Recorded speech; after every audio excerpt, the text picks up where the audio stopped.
देशवासियों को नव साल की हमारी शुभकामनाएं हैं कि इस बार बिहार से बेरोजगारी को खत्म करने का काम करेंगे, पलायन को खत्म करेंगे और एक नया साल में नई सरकार हम लोग बनाएंगे। लोकतंत्र में जो मालिक जनता है उनकी सुनवाई हो और पूरी तरीके से बिहार जो है प्रगति करे, बिहार के लोग प्रगति करें। नोरमा ग्रुप, जो सोचता है वो करता है, आपके अपने सपनों का आशियाना। पिछले कुछ दिनों में कुछ चिट्ठियां जो हैं आपको कहीं ना कहीं सोचने के लिए मजबूर कर रही होंगी कि आखिर इस देश की राजनीति में इस चिट्ठी का महत्व क्या है। चिट्ठियों को लेकर के जिस तरह की बातें चल रही हैं और चिट्ठियों के जवाब और उस पर चर्चाएं, सब कुछ मिला जुला करके इस बात की तरफ इशारा कर रही हैं कि आने वाला जो 2025 आ गया है आपके सामने, ये कई तरह के चुनाव और कई तरह की बातों को लेकर के आया है। साल के पहले ही दिन बिहार में जिस तरह की राजनीतिक हलचल हुई और साल के ख़त्म होते होते तक नीतीश कुमार ने जिस तरह से हलचल पैदा किया, वो बहुत कुछ कहानियों को जन्म दे रहा है।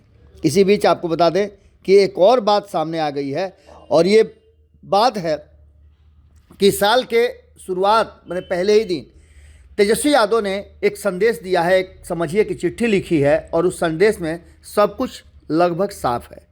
आपको बता दें कि इस बीच में नीतीश कुमार की दिल्ली यात्रा हुई थी। नीतीश कुमार की दिल्ली यात्रा को लेकर के राजनीतिक चर्चाओं का बाजार गर्म है, तो वहीं कयासबाजियों के बाजार में भी कई तरह की चर्चाएं शुरू हो गई हैं। अगर जानकारों की माने तो नीतीश कुमार भारतीय जनता पार्टी से दूरी बनाए हुए हैं और इस दूरी का कारण कई तरह के बयान हैं। नीतीश कुमार अमित शाह के उस बयान से काफ़ी नाराज़ हैं जिसमें उन्होंने मुख्यमंत्री के सवाल पर गोलमोल जवाब दिया है। उसके बाद से ललन सिंह और संजय झा, ये दोनों ही अब नीतीश कुमार के इर्द गिर्द नज़र नहीं आ रहे हैं। नीतीश कुमार को आरसीपी सिंह वाली घटना कहीं ना कहीं अब याद आने लगी है और इस तरह की बातें नीतीश कुमार इशारों इशारों में खूब कहते हैं। लेकिन दूसरी तरफ आपको बता दें कि बिहार में जो इस तरह का सियासी माहौल छाया हो, उसमें तेजस्वी यादव ने राज्यपाल से कल मुलाकात की और राज्यपाल खुद जब लालू प्रसाद से मुलाकात करने जाते हों तो इसके मायने बहुत सारे निकाले जा रहे हैं। आपको बता दें कि तेजस्वी के चेहरे पर एक बड़ी मुस्कान देखने को मिली है और लंबे समय के बाद तेजस्वी यादव ने नववर्ष के मौके पर एक पत्र लिखा है जिसमें उन्होंने लिखा है कि मेरा आपसे वादा है कि भविष्य में जब जब भी बिहार की विकास गाथा का इतिहास पढ़ा जाएगा, साल 2025 का नाम इस नए वर्ष में प्रथम दिन ही बताता हूं कि नवनिर्माण का एक नींव रखेगा और एक नए बिहार की चर्चा होगी। उन्होंने लिखा है कि बिहार का हर वर्ग, हर धर्म, हर जाति, हर युवा, महिला, बुजुर्ग, मजदूर, किसान, व्यापारी, कर्मचारी नववर्ष में शपथ ले चुका है कि 20 साल से चली आ रही राजनीतिक अस्थिरता, आर्थिक बदहाली, अनियंत्रित भ्रष्टाचार, प्रशासनिक अराजकता, राजकीय सुस्ती और व्यवस्था में लगे जंग को अब हटा देना है, साफ कर देना है और बिहार को तरक्की के एक नए रास्ते पर ले जाना है। अब इस बात को लेकर के कहीं ना कहीं तेजस्वी यादव के इस आत्मविश्वास और उनके इस जो नई पहल है उसको आप कैसे देखते हैं? तेजस्वी यादव ने लिखा है कि थकी हुई, हारी हुई रूढ़िवादी जो सरकार चल रही है, उस सरकार को नया विजन, विकास का ब्लूप्रिंट अथवा रोड मैप की सर्वथा कमी रही है। ये सरकार सिर्फ चलाने और बचाने में समय बीत जाता है। उन्होंने कहा है कि हमारे पास इनोवेटिव आइडिया है, डेवलपमेंट, कल्याणकारी योजनाओं और कैंपेन को उसकी कॉपी करके कितने दिनों तक चलाया जा सकता है। साफ तरीके से आपको बताएं तो तेजस्वी यादव ने एक बड़ी बात लिख दी है और इसके साथ साथ उन्होंने लिखा है कि प्रदेश के लोगों का बेटा, भाई, दोस्त बताते हुए खुद को विश्वास दिलाया है कि बिहार को उस मुकाम पर ले जाकर खड़ा कर दिया गया है जहां से अब मुश्किल हो रहा है देखना कि सूरज किधर से उग रहा है, लेकिन इस सूरज को उगाने की जिम्मेवारी हम लेते हैं। उन्होंने ये भी वादा किया है कि 200 यूनिट बिजली फ्री देंगे, बेरोजगारी दूर करेंगे, कृषि आधारित उद्योग लगाएंगे, फ्रूट प्रोसेसिंग यूनिट लगेगा, इंडस्ट्रियल क्लस्टर डेवलप करेंगे और नए उद्योग धंधे स्थापित करेंगे। इसके साथ साथ उन्होंने जो महिलाओं के लिए जो बात कही है 2500 रुपये प्रति माह देने की, वो भी उन्होंने दोहराया है। आपको बता दें कि बुजुर्गों की पेंशन को 400 से बढ़ा करके 1500 करने की बात की गई है। ये सारे सुधार और सारी बातें कहीं ना कहीं तेजस्वी यादव ने कह करके एक बात तो साफ कर दिया है कि वो करना क्या चाहते हैं और जो परिस्थितियां बदली है उस परिस्थिति में उनका मकसद क्या है।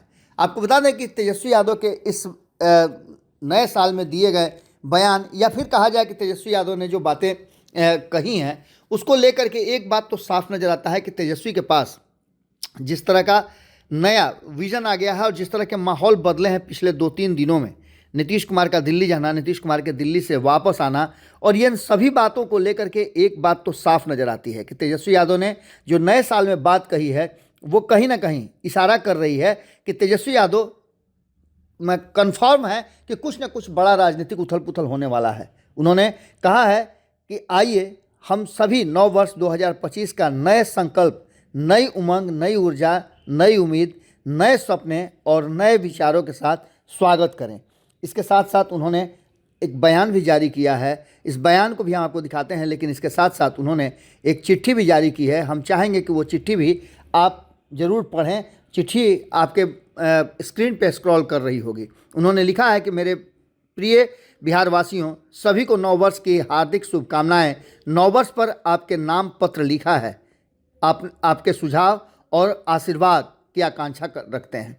इसके साथ साथ उन्होंने 2 पन्नों की एक चिट्ठी लिखी है जो हम चाहेंगे कि आप चिट्ठी को ज़रूर पढ़ें। इसके बाद आप कमेंट बॉक्स में ज़रूर लिखिएगा कि क्या कुछ होने वाला है। इसी बीच आपको बता रहे हैं कि तेजस्वी यादव का वो बयान भी सुनाते हैं जिसमें उन्होंने बहुत ही उत्साहित होकर के अपनी बात को रखा है। सभी बिहार के लोगों को, देशवासियों को नव साल की हमारी शुभकामनाएं हैं। और इस नए साल में हम सब लोग, खास तौर पे हम लोगों ने संकल्प लिया है कि इस बार बिहार से बेरोजगारी को ख़त्म करने का काम करेंगे, पलायन को ख़त्म करेंगे और एक नया साल में नई सरकार हम लोग बनाएंगे जहां पढ़ाई, दवाई, कमाई, सिंचाई, सुनवाई और कार्रवाई वाली सरकार हो, एक सकारात्मक सरकार हो, जो जनता की सरकार हो, जहां अफसरशाही को ख़त्म किया जाएगा, लोकतंत्र में जो मालिक जनता है उनकी सुनवाई हो और पूरी तरीके से बिहार जो है प्रगति करे, बिहार के लोग प्रगति करें, बिहार हमारा देश में अव्वल राज्यों में आए, एक ऐसा राज्य का हम लोग जो है कल्पना कर रहे हैं और सब लोगों का आशीर्वाद साथ होगा तो हम जरूर जो है कामयाब होंगे। सर, क्या चुनाव के बाद सरकार बनेगा कि उसके पहले ही बन जाएगा? अरे भाई, अब आप लोगों को कुछ चर्चा चाहिए, ठंडा में भूजा फाकिए ना। सर, इस सरकार में नीतीश जी रहेंगे ये सब में- सर, आपके साथ नीतीश जी रहेंगे? आपके साथ नीतीश जी रहेंगे सर? देखिए, एक बात समझ जाइए, पहले ही स्पष्ट हम लोगों ने कर दिया। अब तो आप लोगों के माध्यम से माननीय मुख्यमंत्री जी को भी नए साल की शुभकामनाएं देते हैं और हम सब लोग जान रहे हैं कि इस साल में हमारे मुख्यमंत्री नीतीश चाचा जी का विदाई तय है। अभी तो ऐसे ही विदाई यात्रा में घूम रहे हैं, पता नहीं कहाँ घूम रहे, किससे मिल रहे, किससे बात कर रहे, पता ही नहीं चल रहा। तो हम लोग देखिए 20 साल से बिहार ने उनको मौका दिया, अब वो ही टायर्ड, अब थक चुके हैं। 20 साल में अगर खेतों में एक ही ब्रांड का एक ही बीज अगर 20 साल तक बोगे तो ज़मीन भी बर्बाद होता है, फसल भी नहीं हो पाता। तो अब समय आ गया है नए ब्रांड का नया बीज लगाने का और इससे फसलें भी अच्छी आएंगी और आने वाली नस्लों का भविष्य भी बेहतर होगा। तो इस नए साल में बिहार को आगे बढ़ाना है, बिहार से बेरोजगारी और एनडीए का विदाई तय है। सर, छात्रों को लेकर कुछ बोलिएगा तेजस्वी? आपके सपनों को हमने सजाया है, ई होम्स पैनोरामा को हमने बनाया है। ई होम्स मेरा एक सपना था जिस पे मैं पिछले 4 साल से काम कर रहा था। हमने जो बनाया है वो सबने है माना। ई होम्स पैनोरामा में हो आपका भी आशियाना। और फाइनली हमने 2021 में इस प्रोजेक्ट को लॉन्च किया। बहुत लोग अप्रिशिएट कर रहे हैं कि पूर्णिया जैसे शहर में, बिहार के, एक तो बिहार की बात करें उसमें भी पूर्णिया जैसे छोटे जगह में इस तरह का लाइफस्टाइल देना, ये सुन के हम लोगों को बहुत अच्छा लगता है। ई होम्स में हमने कुछ और भी किया है, जैसे हम जिस जगह में रह रहे हैं हमारे फैमिली सिक्योर हो, उनको सिक्योरिटी का ध्यान में रखा है। आपकी सुविधा और सुरक्षा आपके लिए खास है, ये आपका विश्वास है। इसमें आर्टिफिशियल इंटेलिजेंस का 7 लेयर सिक्योरिटी का हमने इस्तेमाल किया है। लस ग्रीन कैंपस को बनाया है, यदि हमारा बाउंड्री वाल है तो वो वर्टिकल गार्डन है। ये जितनी भी फैसिलिटी होता है एक इंटरनेशनल टाउनशिप में ई होम्स है, ये हम लोग विश्वास नहीं कर पा रहे हैं। जो भी हमारे मित्र दोस्त या जो भी हमारे बाहर के बाहर आते हैं तो हम लोगों को बहुत अच्छा सुनने को मिलता है और बहुत अच्छा क्रेडिट मिल रहा है। वो सारा हमने सिर्फ एक बिल्डिंग नहीं बनाया, हमें एक बहुत अच्छा लाइफस्टाइल दिया ई होम्स में, और मेरा एक सपना था जिसको मैं आज फुलफिल होते हुए देख पा रहा हूँ। ये आपका आवास है। ई होम्स पैनोरामा में अब आपका निवास है। E homes Panorama, luxurious lifestyle redefined. Panorama group, जो सोचता है वो करता है। अगर ये वीडियो पसंद आई और वह बिहार के राजनीति और बिहारियत से सरोकार रखेनी तो सब्सक्राइब बटन दबा के चैनल के सब्सक्राइब कर ली। ओजे एगो घंटी बा, ओकरा बटन दबा देला से कुल सटीक और मारक खबर रुआ मुफ्त में मिल जाई। अगर रुआ पत्रकारिता के हमनी के नया प्रयोग में सहयोग कर चाहतानी तो ज्वाइन बटन दबा दी। पेटीएम नंबर नोट कर ली 9386816700।